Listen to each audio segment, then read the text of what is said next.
Mister Graham, ہماری تمام توجہ اور جدوجہد نامعلوم سے معلوم کی طرف ہوتی ہے اور نامعلوم سے معلوم تک کا یہ سفر بے حد کٹھن ہوتا ہے۔ مجھ سے پوچھنے کے بجائے اگر تم خود اپنے ذہن پر زور ڈالو کہ ہم کیسے معلوم کر سکیں گے تو تم بھی نامعلوم سے معلوم تک پہنچ سکتے ہو، عمران نے سنجیدہ لہجے میں کہا۔ اگر ہم نے ہی سب کچھ سوچنا ہے تو آپ کا کیا فائدہ، کیپٹن شکیل نے کہا تو عمران بے اختیار مسکرا پڑا۔ یہی آپ لوگوں کی مہربانی ہے کہ آپ مجھ پر اس قدر اعتماد کرتے ہیں، لیکن بہرحال کچھ نہ کچھ تمہیں بھی سوچنا ہوگا۔ میں تو فانی انسان ہوں، کسی بھی وقت فنا ہو سکتا ہوں، عمران نے کہا۔ اگر میرے بجائے یہاں جولیا ہوتی تو آپ کو اس بات کا درست انداز میں جواب دیتی۔ آپ کی بات سن کر میں اس نتیجے پر پہنچا ہوں کہ ابھی آپ خود بھی اس معاملے میں سوچنے کے مرحلے میں ہیں، کیپٹن شکیل نے کہا تو عمران بے اختیار ہنس پڑا۔ اس کا مطلب ہے کہ تم نے بہرحال سوچنا شروع کر دیا ہے، یہ نیک فعل ہے، عمران نے کہا۔ مجھے معلوم ہے کہ آپ اس طرح منہ اٹھا کر نہیں چل دیتے اور نہ ہی تنویر کی طرح سوچتے ہیں کہ جو ہوگا دیکھا جائے گا۔ آپ شطرنج کے کھلاڑی کی طرح تمام خانوں کو نظر میں رکھ کر چال چلتے ہیں، اس لیے یہ تو ممکن ہی نہیں کہ آپ سوچے بغیر اسٹاریا روانہ ہو گئے ہوں، کیپٹن شکیل نے کہا۔ میں تمہارے بارے میں کہہ رہا ہوں کہ تم سوچو، فرض کرو اگر تم اکیلے ہوتے تو اس سچویشن میں کیا کرتے، عمران نے کہا۔ میں سیسے کا میک اپ کیے بغیر وہاں جاتا جس کے نتیجے میں وہ مجھ پر ہاتھ ڈال دیتے اور اس طرح ان کی شناخت ہو جاتی، اس کے بعد آگے بڑھنے کا راستہ بن جاتا۔ دوسری صورت یہ ہوتی کہ وہاں انڈر ورلڈ کے کسی بھی کلب کے کسی بھی فرد سے رونالڈو کلب کے بارے میں پوچھ گچھ کی جا سکتی تھی، کیپٹن شکیل نے کہا۔ پہلا راستہ رسکی ہے جبکہ دوسرا راستہ رسکی نہیں ہے، اس لیے دوسرا راستہ درست ہے۔ پہلے راستے میں ہم اگر ٹریس ہو جاتے ہیں تو پھر یہ ضروری نہیں کہ ہم ہی کامیاب ہوں، دوسرے بھی کامیاب ہو سکتے ہیں اور ہمارا خاتمہ بالخیر بھی ہو سکتا ہے۔ اس کے ساتھ ساتھ عمل کی بھاگ دوڑ ہمارے بجائے دوسروں کے ہاتھ میں چلی جائے گی، وہ اگر غلطی نہ کریں تو ہمارے پاس بچ نکلنے کا کوئی سکوپ نہ ہوگا، جبکہ دوسرے راستے میں عمل کی بھاگ دوڑ ہمارے ہاتھوں میں ہوگی اور اگر ہم کوئی غلطی نہ کریں تو کامیابی ہمارے ساتھ ہوگی، عمران نے جواب دیتے ہوئے کہا۔ آپ نے تو فلاسفروں کا سا انداز اپنا لیا ہے، بہرحال میری بات کا جواب یہ ہے کہ آپ اس دوسرے راستے سے رونالڈو کلب تک پہنچیں گے، کیپٹن شکیل نے کہا تو عمران نے اس بات میں سر ہلا دیا اور ایک بار پھر سیٹ سے سر ٹکا کر آنکھیں بند کر لیں اور کیپٹن شکیل نے دوبارہ رسالہ اٹھا کر کھول لیا، لیکن دوسرے لمحے اس کے کان میں صالحہ کی آواز پڑی تو اس نے چونک کر اس کی طرف دیکھا، جدھر صالحہ اکیلی سیٹ پر موجود تھی۔ صالحہ نے اسے سیٹ پر آنے کا اشارہ کیا تو کیپٹن شکیل نے رسالہ واپس ریک میں رکھا اور اٹھ کر صالحہ کے ساتھ سیٹ پر آ کر بیٹھ گیا۔ کیا بات ہے، کیپٹن شکیل نے صالحہ سے پوچھا۔ یہاں سے آگے ایک چھوٹا سا اڈا آ رہا ہے جہاں بس رکتی ہے، وہاں ایک عجیب واردات آج ہی ہو چکی ہے اور میرے خیال میں جولیا اور اس کے ساتھیوں کو اغوا کیا گیا ہے، صالحہ نے آہستہ سے کہا تو کیپٹن شکیل چونک پڑا۔ یہ کیا کہہ رہی ہیں آپ؟ کس طرح معلوم ہوا ہے آپ کو؟ کیپٹن شکیل نے انتہائی حیرت بھرے لہجے میں کہا۔ میرے عقب میں جو لمبے قد اور بھاری جسم کا آدمی بیٹھا ہوا ہے یہ اپنے ساتھی کو بتا رہا تھا اور میں نے سن لیا، صالحہ نے جواب دیا۔ کیا بتا رہا تھا؟ کیپٹن شکیل نے پوچھا۔ یہ اپنے ساتھی کو بتا رہا تھا کہ وہ اس بس سے پہلے والی بس میں سوار ہو کر اسٹاریا جا رہا تھا کہ اس اڈے پر اچانک وہ بے ہوش ہو گیا، پھر جب اسے ہوش آیا تو اس وقت بس کے لوگوں کو بھی ہوش آ رہا تھا۔ وہ نیچے اترا تو اڈے پر موجود ہر آدمی اس کیفیت میں مبتلا تھا۔ پھر جب سب کو ہوش آیا تو سب حیران رہ گئے اور پھر پتہ چلا کہ بس میں سوار ایک عورت اور 2 مرد غائب ہیں، اور پھر ایک شہادت بھی مل گئی کہ ایسی کارروائی ایک ہیلی کاپٹر کے ذریعے کی گئی ہے۔ پھر پولیس آ گئی تو یہ آدمی پولیس کے سامنے بیان دینے کے بجائے واپس جاتی ہوئی ایک جیپ سے لفٹ لے کر وہاں سے پچھلے اڈے لاساگو چلا گیا۔ اس کے ساتھی نے پوچھا کہ اس نے ایسا کیوں کیا تو اس آدمی نے اسے بتایا کہ اس کے پاس سمگلنگ کے ایسے آئٹمز تھے جنہیں وہ کسی صورت بھی پولیس کے سامنے نہ لا سکتا تھا، اور اس کے خیال کے مطابق پولیس نے سب کی تلاشی لینی تھی، اس لیے وہ خاموشی سے سلپ ہو گیا اور اب اس بس کے ذریعے پچھلے اڈے سے سوار ہو کر دوبارہ اسٹاریا جا رہا ہے۔ جولیا اور اس کے ساتھی بھی پچھلی بس سے ہی اسٹاریا گئے ہیں اور ایک عورت اور 2 مردوں سے بھی یہ بات سامنے آتی ہے کہ وہ جولیا اور اس کے ساتھی تھے، اور پھر یہ واردات اس انداز میں کی گئی ہے جس سے پتہ چلتا ہے کہ یہ کام سارج کا ہی ہو سکتا ہے، یہ کوئی عام واردات نہیں ہو سکتی۔ صالحہ نے تفصیل سے بات کرتے ہوئے کہا، اور پھر اس سے پہلے کہ مزید کوئی بات ہوتی بس کی رفتار آہستہ ہونے لگی، اور پھر وہ سڑک سے ہٹ کر ایک سائٹ پر ہوتی ہوئی چھوٹے سے لیکن خاصے گنجان اڈے میں داخل ہو کر رک گئی۔ تو کیپٹن شکیل تیزی سے اٹھا اور بس سے نیچے اتر گیا، جبکہ صالحہ اٹھ کر عمران کے ساتھ والی سیٹ پر آ کر بیٹھ گئی، اور اس نے عمران کو بھی وہ ساری تفصیل بتا دی جو اس نے پہلے کیپٹن شکیل کو بتائی تھی۔ عمران کے چہرے پر بھی حیرت کے تاثرات ابھر آئے۔ یہ کیسے ہو سکتا ہے؟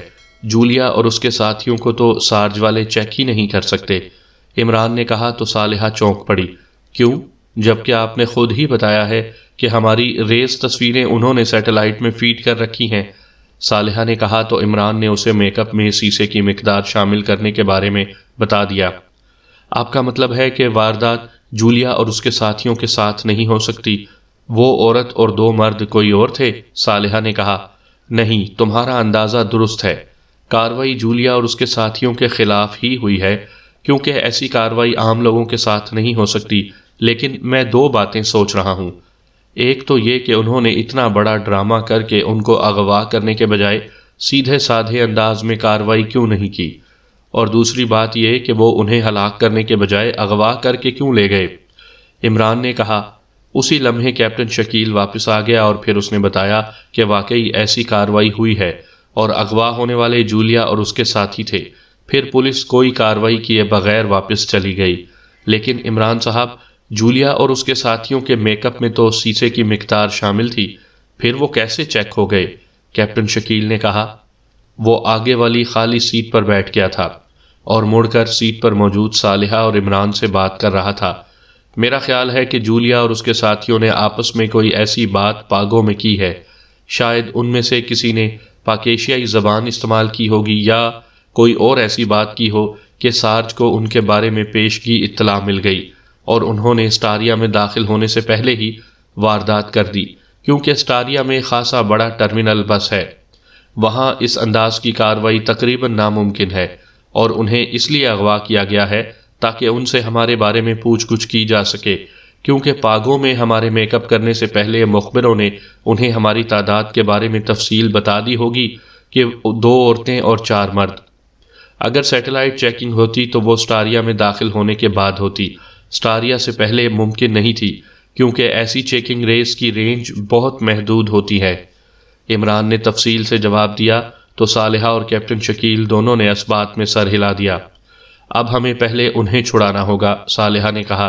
نہیں، وہ لوگ اپنا بچاؤ خود کر سکتے ہیں، ان کے پیچھے جانے کی ضرورت نہیں ہے، ہم نے اپنا مشن پورا کرنا ہے، عمران نے کہا۔ لیکن عمران صاحب، صالحہ نے تو شاید احتجاجاً کچھ کہنا چاہا۔ جو میں کہہ رہا ہوں وہ کرنا ہے۔ پہلی بات تو یہ کہ جولیا اور اس کے ساتھی ترنے والا نہیں ہے، وہ اپنا تحفظ آسانی سے کر سکتے ہیں۔ دوسری بات یہ کہ ان کے ذہنوں میں بھی یہ بات ہو سکتی ہے کہ اس انداز کی کارروائی کا اس علاقے میں بھی چرچا ہوگا، اور جب ہمیں معلوم ہوگا کہ ہمارے ساتھی پکڑے گئے ہیں تو لا محالہ ہم انہیں چھڑانے کی کوشش کریں گے، اور اس طرح آسانی سے ان کے ہاتھوں ٹریپ ہو جائیں گے، عمران نے جواب دیتے ہوئے کہا۔ ٹھیک ہے عمران صاحب، صالحہ نے کہا، اور اٹھ کر دوبارہ اپنی سیٹ پر جا کر بیٹھ گئی۔ تو کیپٹن شکیل بھی اس سیٹ سے اٹھ کر عمران کے ساتھ والی سیٹ پر بیٹھ گیا۔ تھوڑی دیر بعد بس دوبارہ چل پڑی، اور عمران نے ایک بار پھر سیٹ سے سر ٹکا کر آنکھیں بند کر لیں۔ اس کے چہرے پر ایسا سکون اور اطمینان تھا کہ کیپٹن شکیل کو بے حد حیرت ہو رہی تھی، جبکہ خود اس کے اپنے دل میں اس وقت سے شدید بے چینی اور اضطراب موجود تھا جب سے اس نے صالحہ سے جولیا اور اس کے ساتھیوں کے بارے میں سنا تھا۔ لیکن ظاہر ہے وہ عمران کو کچھ کہہ تو نہیں سکتا تھا، اس لیے اس نے اپنے طور پر اس ساری سچویشن کے بارے میں غور کرنا شروع کر دیا، جبکہ بس اب تیزی سے اسٹاریا کی طرف دوڑی چلی جا رہی تھی۔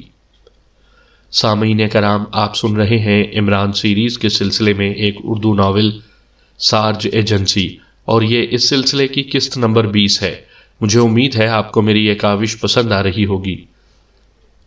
صفدر کی آنکھیں کھلی تو چند لمحوں تک تو اس کا ذہن جیسے دھند میں لپٹا رہا۔ پھر جس طرح ریشمی پردہ کسی چکنی سطح سے سرکتا ہے، اس طرح اس کے ذہن پر چھائی ہوئی دھند بھی چھٹ گئی، اور اس کے ساتھ ہی اس کے ذہن پر بے ہوش ہونے سے پہلے کے مناظر پھیل گئے۔ اسے یاد آ گیا تھا کہ وہ اپنے ساتھیوں سمیت بس میں سوار تھا، اور بس اسٹاریا سے پہلے ایک چھوٹے سے اڈے میں داخل ہو کر جیسے ہی رکی، یکلخت ایک ہلکا سا دھماکہ سنائی دیا، اور اس کے بعد اس کا ذہن تاریک دلدل میں ڈوبتا چلا گیا۔ اس نے لاشعوری طور پر اٹھنے کی کوشش کی، لیکن اسے یہ محسوس کر کے حیرت کا ایک شدید جھٹکا لگا کہ اس کے جسم کی حرکت بے حد سست اور معمولی تھی۔ یہ سب کیا ہو گیا ہے؟ صفدر نے سوچا اور ایک بار پھر اٹھنے کی کوشش کی، اور اس بار گو اس کے جسم نے پہلے سے زیادہ تیز حرکت کی تھی، لیکن پھر بھی وہ پوری طرح اٹھ نہ سکا تھا۔ صفدر نے گردن گھمائی تو اس نے اپنے ساتھ ہی فرش پر جولیا اور تنویر کو بھی پڑے ہوئے دیکھا۔ ان دونوں کے جسموں میں بھی معمولی سی حرکت کے تاثرات موجود تھے، لیکن ابھی وہ پوری طرح ہوش میں نہیں آئے تھے۔ صفدر نے ایک بار پھر اپنے جسم میں موجود تمام قوت کو بروئے کار لاتے ہوئے اٹھنے کی کوشش کی، اور پھر وہ ایک جھٹکے سے اٹھ کر بیٹھ گیا۔ لیکن اتنی کوشش سے ہی اس کا سانس یکلخت اس طرح پھول گیا تھا جیسے وہ میلوں سے تیز دوڑتا ہوا یہاں پہنچا ہو، لیکن اسے یہ خوشی تھی کہ وہ اٹھ کر بیٹھ جانے میں کامیاب ہو گیا ہے۔ چند لمحوں بعد جب اس کا سانس معمول پر آ گیا تو اس نے پیچھے دیوار کی طرف کھسکنا شروع کر دیا، اور پھر کافی دیر کی مسلسل جدوجہد کے بعد وہ آخر کار دیوار سے پشت لگا کر بیٹھنے میں کامیاب ہو گیا۔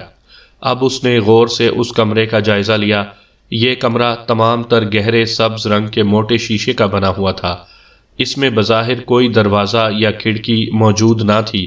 فرش پر گہرے سبز رنگ کا موٹا سا قالین بچھا ہوا تھا۔ چھت بھی سبز رنگ کے شیشے کی تھی، جس میں سے تیز روشنی نکل کر اس پورے کمرے میں پھیلی ہوئی تھی۔ اس کے علاوہ وہاں اور کچھ موجود نہ تھا۔ ابھی صفدر اس کمرے کا جائزہ لے رہا تھا کہ اس نے جولیا کی کراہ سنی تو وہ اس کی طرف متوجہ ہو گیا۔ جولیا آہستہ آہستہ آنکھیں جھپک رہی تھی، جبکہ تنویر صرف کسمسا رہا تھا۔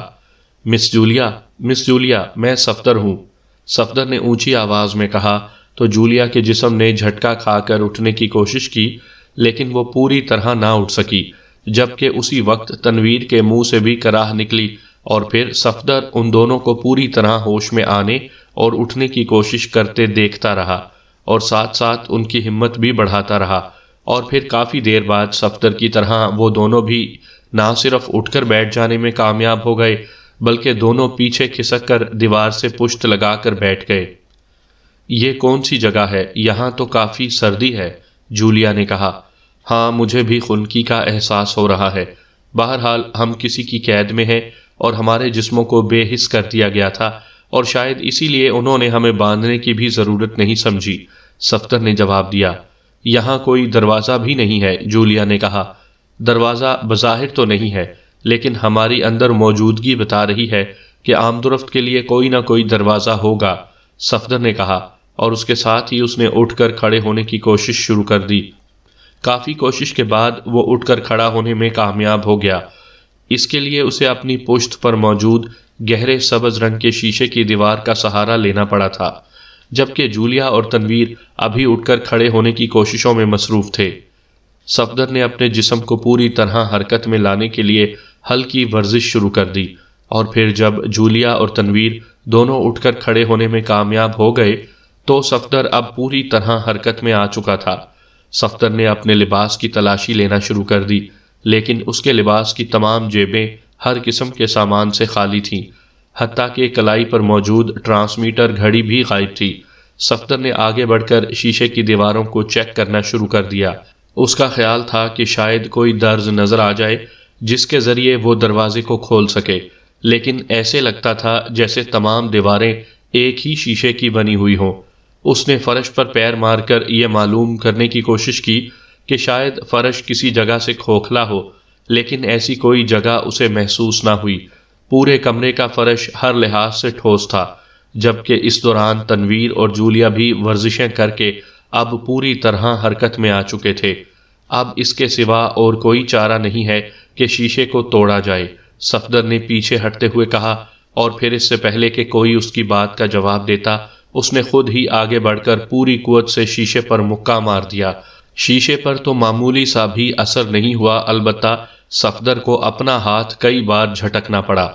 اتنی آسانی سے اگر ہم یہاں سے نکل سکتے تو وہ لازماً ہمیں باندھ کر رکھتے۔ یہ بلٹ پروف شیشہ ہوگا، البتہ عمران ایسے شیشے کا مرکز تلاش کر کے اسے توڑ لینے کا ماہر ہے، جولیا نے کہا۔ عمران تمہارے اعصاب پر سوار ہے، ہر کام کا ماہر عمران ہے، اسی وجہ سے اس کے نخرے بڑھ گئے ہیں۔ میں توڑتا ہوں اسے، تنویر نے جھلائے ہوئے لہجے میں کہا، اور آگے بڑھ کر اس نے پوری قوت سے شیشے پر لات ماری، لیکن سوائے اس کے کہ جھٹکا کھا کر وہ اچھل کر پشت کے بل فرش پر جا گرا اور کچھ نہ ہوا تھا۔ تم ہر کام جسمانی طاقت کی بنا پر کرنے کا سوچتے ہو، اس لیے ناکام رہتے ہو، جولیا نے منہ بناتے ہوئے کہا۔ ہمیں بہرحال یہاں سے نجات تو حاصل کرنی ہے، اب ہم اطمینان سے یہاں بیٹھے تو نہیں رہ سکتے، صفدر نے کہا۔ میرے خیال میں تمہارے مکے اور تنویر کی لات ابھی کام دکھائے گی، جولیا نے مسکراتے ہوئے کہا۔ کیا مطلب؟ صفدر نے چونک کر پوچھا۔ تنویر بھی نیچے گر کر فوراً اٹھ کر کھڑا ہو گیا تھا، وہ بھی جولیا کی بات سن کر اس کی طرف مڑ گیا تھا۔ ان لوگوں کے خیال کے مطابق ہم حرکت نہ کر سکیں گے۔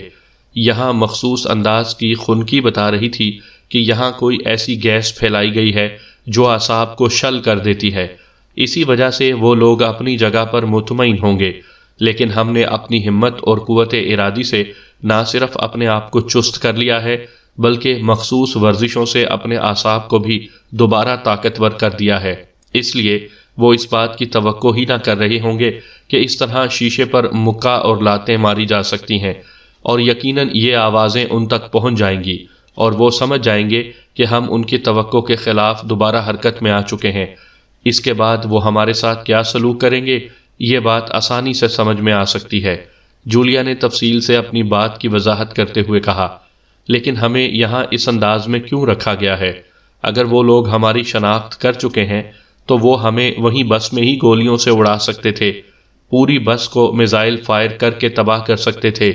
اس طرح ہمیں یہاں لے آنے اور پھر قید رکھنے کا اصل مقصد کیا ہو سکتا ہے؟ صفدر نے کہا، اور پھر جیسے ہی صفدر کی بات ختم ہوئی، اچانک چھت پر کٹک کی آواز سنائی دی اور یہ تینوں بے اختیار چھت کی طرف دیکھنے لگے۔ تم تینوں نہ صرف ہوش میں آ گئے ہو بلکہ حرکت میں بھی ہو، یہ کیسے ہو سکتا ہے؟ ایک مردانہ آواز کمرے میں سنائی دی۔ آواز چھت کی طرف سے آ رہی تھی، بولنے والے کے لہجے میں ایسی حیرت تھی جیسے اسے اس بات پر یقین نہ آ رہا ہو۔ یقیناً اس کٹک کی آواز کے بعد انہیں کسی سکرین پر دیکھا جا رہا تھا۔ تم کون ہو؟ ہم کہاں ہیں اور ہمیں یہاں کیوں قید کیا گیا ہے؟ ہم تو سیاح ہیں اور اسٹاریا جا رہے تھے، صفدر نے اونچی آواز میں کہا۔ میں گریگ بول رہا ہوں، میرا تعلق سارج سے ہے۔ تم اس وقت اسٹاریا میں سارج کے ایک اسپیشل پوائنٹ پر موجود ہو۔ تم تینوں کا تعلق پاکیشیا سیکرٹ سروس سے ہے، اسی آواز نے کہا جس نے اپنا نام گریگ بتایا تھا۔ پاکیشیائی؟ یہ کیا کہہ رہے ہو تم؟ ہم تو ایکریمین ہیں، صفدر نے کہا۔ تمہارے میک اپ واش کرنے کی کوشش کی گئی تھی لیکن میک اپ واش نہیں ہو سکے۔ اس کے باوجود ہمیں مکمل یقین ہے کہ تم تینوں پاکیشیائی ہو اور تمہارا تعلق پاکیشیا سیکرٹ سروس سے ہے، گریگ نے جواب دیا۔ کیسے تمہیں یقین آ گیا؟ آخر کوئی وجہ بھی تو ہوگی، صفدر نے کہا۔ ہاں، تم نے پاگو کے بس ٹرمینل پر پاکیشیائی زبان میں باتیں کی تھیں، تمہیں صفدر کے نام سے پکارا گیا تھا، اور ابھی کچھ دیر پہلے تم نے عمران کا نام لیا ہے، اور ہمیں معلوم ہے کہ عمران تمہارا لیڈر ہے، گریگ نے جواب دیا۔ تو ان تینوں نے بیک وقت ہی طویل سانس لیے، کیونکہ انہیں یاد آ گیا تھا کہ واقعی تنویر نے پاگو بس ٹرمینل پر صفدر کو مخاطب کر کے پاکیشیائی زبان میں بات کی تھی، جس میں اس نے صفدر کا نام بھی لیا تھا، اور جولیا نے اسے پاکیشیائی زبان میں بات کرنے سے روکا تھا، اور پھر کچھ دیر پہلے جولیا نے بھی بے ساختہ انداز میں عمران کا نام لیا تھا۔ سیاح تو کئی زبانیں بول سکتے ہیں، یہ کون سی وجہ ہوئی؟ ہمیں 4 زبانیں آتی ہیں، صفدر نے کہا۔ ہم نے تمہیں اب تک موت کے گھاٹ اس لیے نہیں اتارا کہ اگر تمہارے باقی ساتھی ایک عورت اور 2 مرد دستیاب نہ ہو سکے تو پھر تم سے ان کے بارے میں معلومات حاصل کریں گے، اور یہ بھی بتا دوں کہ ہم اب زیادہ دیر انتظار نہیں کریں گے، باس کسی بھی لمحے یہاں آ سکتا ہے اور پھر تم تینوں ٹیپ ریکارڈر کی طرح بجنے لگ جاؤ گے، اور یہ بھی بتا دوں کہ اس کمرے سے رہائی ناممکن ہے، ان شیشوں پر توپ کا گولہ بھی اثر نہیں کر سکتا، اس لیے ابھی موت کا انتظار کرو، گریگ نے کہا، اور اس کے ساتھ ہی کٹک کی آواز سنائی دی اور پھر خاموشی طاری ہو گئی۔ ہماری یہاں ہونے والی باتیں کہیں سنی جا رہی ہیں، جولیا نے آہستہ سے کہا۔ ہاں، صفدر نے مختصر سا جواب دیا۔ ہمیں ہر صورت میں یہاں سے نکلنا ہے، تنویر نے کہا۔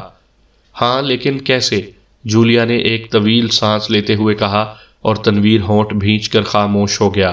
ظاہر ہے کیسے کا جواب اس کے پاس نہ تھا۔ میرے خیال میں ہمیں بہرحال انتظار کرنا ہوگا، پوچھ گچھ کے لیے انہیں بہرحال ہمیں کہیں لے کر جانا ہوگا، صفدر نے کہا۔ ضروری نہیں ہے، کیونکہ اس کمرے کی مخصوص ساخت بتا رہی ہے کہ یہاں کوئی سائنسی حربہ استعمال کیا جا سکتا ہے۔ ویسے بھی سارج بین الاقوامی تنظیم ہے، جولیا نے کہا۔ ایک منٹ، میں اب اسے توڑ سکتا ہوں، خاموش کھڑے تنویر نے یکلخت پرجوش لہجے میں کہا، اور اس کے ساتھ ہی اس نے جھک کر اپنے ایک بوٹ کا لمبا سا تسمہ کھولنا شروع کر دیا۔ تسمہ ہاتھ میں لے کر وہ شیشے کی دیوار کی طرف بڑھا۔ جولیا اور صفدر دونوں حیرت بھری نظروں سے اسے دیکھ رہے تھے، کیونکہ انہیں بظاہر کوئی ایسی بات نظر نہیں آ رہی تھی جس سے وہ سمجھ سکتے کہ تنویر شیشہ توڑنے میں کامیاب ہو جائے گا۔ تنویر شیشے کی دیوار کے قریب پہنچ کر جھکا اور اس نے وہاں موجود فرش پر بچھے ہوئے قالین کو ہاتھ سے پیچھے کی طرف کیا، اور پھر بوٹ کے تسمے کے ایک سرے کو فرش اور شیشے کے دیوار کے درمیان موجود معمولی سی درز کے ذریعے باہر نکال دیا۔ جب تسمہ آدھے سے زیادہ باہر چلا گیا تو تنویر سیدھا ہوا اور اس نے وہ بوٹ اتارا جس کا تسمہ وہ پہلے ہی نکال چکا تھا۔ جولیا اور صفدر ابھی تک حیرت بھری نظروں سے اسے یہ سب کچھ کرتے دیکھ رہے تھے۔ تنویر نے بوٹ کو ایڑی کی مخصوص انداز میں فرش پر مارا تو اس کی ٹو کے نیچے سے ایک تیز پھل والی باریک سی چھری باہر نکل آئی۔ تنویر نے اس چھری کو شیشے کے عین اس جگہ رکھا جہاں سے تسمہ باہر نکل رہا تھا، اور پھر پوری قوت سے اس تیز چھری کی مدد سے دباؤ ڈال کر شیشے پر ایک باریک سی لکیر ڈال دی۔ پھر اس نے بوٹ کو ایک طرف رکھا اور تسمہ کھینچ کر اس نے دوبارہ بوٹ کی مخصوص سوراخوں میں ڈال کر بوٹ پہنا اور تسمہ کس دیا۔ بوٹ کی ایڑی کو ایک بار پھر مخصوص انداز میں فرش پر مارا تو چھری غائب ہو گئی، اور تنویر پیچھے ہٹ کر جولیا اور صفدر کے ساتھ کھڑا ہو گیا۔ کیا کیا ہے تم نے؟ جولیا نے حیرت بھرے لہجے میں کہا۔ ابھی نتیجہ سامنے آ جائے گا، انتظار کرو، تنویر نے شعبدہ بازوں کے سے انداز میں کہا، اور پھر اس سے پہلے کہ مزید کوئی بات ہوتی، اچانک کڑ کڑ کی تیز آواز کے ساتھ ہی شیشے کے درمیان چھت تک ایک درز سی پھیلتی چلی گئی، اور اس کے ساتھ ہی تنویر بجلی کی سی تیزی سے آگے بڑھا اور اس نے پوری قوت سے اس جگہ پر لات ماری جہاں یہ درز نما لکیر بنی تھی۔ اس کے ساتھ ہی ایک زوردار چھناکا ہوا اور شیشہ ٹوٹ کر دوسری طرف جا گرا، اور اتنی جگہ بہرحال بن گئی کہ ایک آدمی آسانی سے باہر جا سکتا تھا۔ باہر ایک راہداری نظر آ رہی تھی۔ تنویر اچھل کر اس جگہ کو کراس کر کے باہر نکل گیا تو اس کے پیچھے حیرت سے بت بنے کھڑے جولیا اور صفدر بھی تیزی سے حرکت میں آئے، اور چند لمحوں بعد وہ بھی اس شیشے والے کمرے سے باہر آ چکے تھے۔ باہر ایک چھوٹی سی راہداری تھی، اس راہداری کے آخر میں ایک دروازہ تھا جو بند تھا، جبکہ سائیڈ میں موجود ایک دروازہ تھوڑا سا کھلا ہوا تھا۔ صفدر نے اسے مزید کھولا اور اندر جھانکا تو وہ چونک پڑا، کیونکہ یہاں ایک بڑی سی سکرین موجود تھی، لیکن سکرین آف تھی اور اس کمرے میں کوئی آدمی موجود نہ تھا۔ جولیا اور تنویر سامنے موجود دروازے کو کھولنے کی کوشش میں مصروف تھے کہ دوسری طرف سے کئی آدمیوں کے قدموں کی آوازیں سنائی دیں۔ ادھر کمرے میں آ جاؤ جلدی، صفدر نے کہا تو جولیا اور تنویر تیزی سے اس سائیڈ روم میں داخل ہو گئے۔ صفدر نے پہلے کی طرح دروازے کو تھوڑا سا کھول دیا اور پھر تینوں ہی دروازے کے ساتھ ہی دیوار سے پشت لگا کر کھڑے ہو گئے۔ ان کے پاس اسلحے نام کی کوئی چیز نہیں تھی، اس لیے وہ اس انداز میں کھڑے تھے کہ جیسے ہی کوئی اندر داخل ہو وہ اس پر حملہ کر کے اس سے اسلحہ چھین سکیں۔ ارے یہ کیا؟ یہ شیشہ تو ٹوٹ گیا، یہ کیا؟ ایک چیختی ہوئی آواز سنائی دی۔ زیرو روم تو خالی ہے اور یہ دروازہ بھی بند تھا۔ تو وہ یہاں سکرین روم میں ہے، ایک اور چیختی ہوئی آواز سنائی دی۔ صفدر یکلخت تیزی سے مڑا اور دوسرے لمحے دروازے کی دوسری سائڈ پر کھڑا ہوا آدمی چیختا ہوا اچھل کر اپنے پیچھے کھڑے دوسرے آدمی کے ساتھ ٹکرا کر نیچے گر پڑا۔ اسی لمحے ایک دھماکہ ہوا اور صفدر اچھل کر دروازے کی سائیڈ سے جا ٹکرایا، لیکن گرنے سے پہلے اس کا جسم کسی سپرنگ کی طرح اچھلا اور اس کی ایک ٹانگ نے سائٹ پر موجود آدمی کے ہاتھ میں موجود پسٹل کو ہوا میں اڑا دیا، لیکن اس نے پسٹل کو ہاتھ سے نکلنے سے پہلے ہی گولی چلا دی تھی جو صفدر کے بازو میں لگی تھی۔ لیکن اگر صفدر اس حیرت انگیز انداز میں اس کے ہاتھ پر ضرب لگا کر پسٹل نہ نکالتا تو دوسری گولی لا محالہ اس کے دل میں اتر جاتی۔ اسی لمحے تنویر نے اس آدمی کے سینے پر ہاتھ سے ایسی بھرپور ضرب لگائی کہ وہ آدمی کسی گیند کی مانند اڑتا ہوا راہداری کی دوسری دیوار سے جا ٹکرایا۔ اسی لمحے جولیا ہوا میں اڑتی ہوئی ان اٹھنے والے دونوں آدمیوں سے آ ٹکرائی جنہیں صفدر نے پہلی ہی ضرب لگا کر گرا دیا تھا، اور پھر اس تنگ سی راہداری میں خوفناک فائٹ شروع ہو گئی۔ مقابل 3 افراد تھے، جبکہ ان کے مقابل جولیا اور تنویر تھے۔ صفدر نیچے گر کر دوبارہ اٹھنے کی کوشش کر ہی رہا تھا، لیکن وہ اٹھ نہ پا رہا تھا کیونکہ اسے زخمی بازو سے دروازے کو پکڑنا پڑ رہا تھا، اور زخمی ہونے کی وجہ سے اس کی گرفت مضبوط نہ پڑ رہی تھی۔ لیکن پھر وہ تیزی سے گھوما اور اس نے دوسرے بازو سے دروازہ پکڑ کر ایک جھٹکے سے اپنے آپ کو اٹھا کر کھڑا کر ہی لیا کہ ایک آدمی توپ کے گولے کی طرح اس سے آ ٹکرایا، اور صفدر اچھل کر پشت کے بل دروازے کے درمیان ہی گر گیا۔ اس سے ٹکرانے والا آدمی اس کے اوپر ہی گرا، لیکن دوسرے لمحے وہ جیسے ہی کھڑا ہونے کی کوشش میں اچھلا، صفدر کے دونوں گھٹنے بجلی کی سی تیزی سے مڑے اور پلک جھپکتے میں وہ آدمی چیختا ہوا ایک بار پھر دروازے سے باہر فرش پر ایک دھماکے سے جا گرا۔ اسے زندہ رہنے دو، صفدر نے اٹھتے ہوئے جولیا کی چیختی ہوئی آواز سنی، اور وہ سمجھ گیا کہ وہ تنویر سے مخاطب ہو کر کہہ رہی ہے، اور اس کے ساتھ ہی صفدر ایک جھٹکے سے اٹھا اور اس نے جولیا کے ایک ہاتھ سے تنویر کا بازو پکڑ کر اسے ایک جھٹکے سے ایک طرف کرتے ہوئے دیکھا۔ جولیا نے اس قدر غصیلے انداز میں جھٹکا دیا تھا کہ تنویر جیسا آدمی بھی کئی قدم دوڑتا ہوا جا کر دیوار کے پاس جا کر رکا تھا۔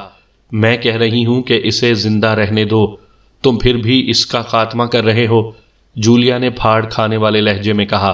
تنویر، اسلحہ لو اور میرے ساتھ چلو، اور مس جولیا، آپ اس آدمی کو اندر کرسی پر باندھ کر اس سے پوچھ گچھ کریں، صفدر نے آگے بڑھ کر کہا، کیونکہ اس نے تنویر کے چہرے پر ابھر آنے والی خونخواری دیکھ لی تھی جو جولیا کے زبردستی اسے روکنے سے ابھری تھی۔ وہ جانتا تھا کہ تنویر ایسا ہی مشتعل مزاج آدمی ہے، جب وہ مشتعل ہو جائے تو پھر وہ کسی کا بھی لحاظ نہیں کرتا۔ میں جاؤں گی تنویر کے ساتھ، تم یہیں رہو کیونکہ تم زخمی ہو، جولیا نے فوراً ہی کہا، اور اس کے ساتھ ہی اس نے ایک طرف پڑا ہوا مشین پسٹل جھپٹا اور دروازے کی طرف مڑ گئی۔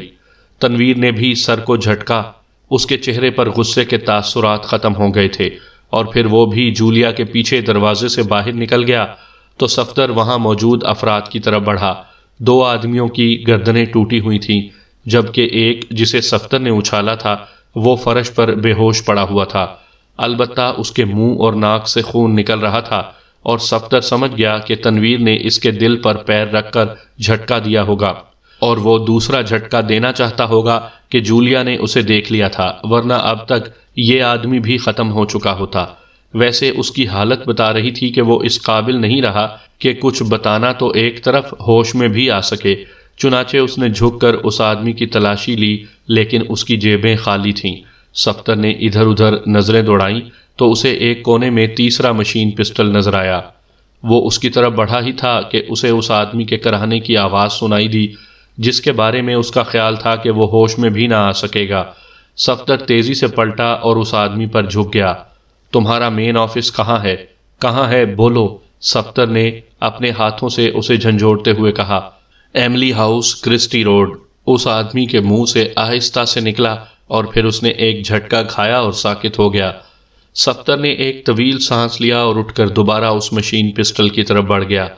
اس آدمی کا شعور صرف چند لمحوں کے لیے ہوشیار ہوا تھا، اس لیے وہ کرا رہا تھا، اور اس نے صفدر کے سوال کا جواب بھی دے دیا تھا جو شاید شعوری طور پر وہ کبھی نہ دیتا، اور اس کے بعد وہ ہلاک ہو گیا۔ صفدر نے مشین پسٹل اٹھایا اور تیزی سے دروازے کی طرف بڑھ گیا۔ اس کے بازو میں گولی ضرور لگی تھی، لیکن یہ گولی صرف زخم لگاتے ہوئے دوسری طرف نکل گئی تھی۔ بازو سے خون ضرور بہا تھا، لیکن پھر رک گیا تھا۔ البتہ صفدر یہ احتیاط ضرور کر رہا تھا کہ زخمی بازو کو زیادہ زور سے حرکت نہ دے۔ ابھی وہ دروازے کے قریب ہی پہنچا تھا کہ دوسری طرف سے اسے قدموں کی آواز سنائی دی۔ وہ ایک لمحے کے لیے ٹھٹکا، لیکن دوسرے لمحے مطمئن ہو گیا، کیونکہ قدموں کی آواز سے ہی وہ پہچان گیا تھا کہ آنے والا تنویر ہے۔ میں تنویر ہوں۔ دروازے کے قریب ہی دوسری طرف سے تنویر کی آواز سنائی دی۔ آ جاؤ، میں تمہارے قدموں کی آواز پہچان گیا تھا۔ صفدر نے کہا تو تنویر دروازہ کھول کر اندر آ گیا۔ یہ مر گیا؟ تنویر نے چونک کر اس آدمی کی طرف دیکھتے ہوئے کہا جسے مارنے سے جولیا نے اسے روکا تھا۔ ظاہر ہے تمہارے ہتھے چڑھنے کے بعد زندہ کیسے رہ جاتا؟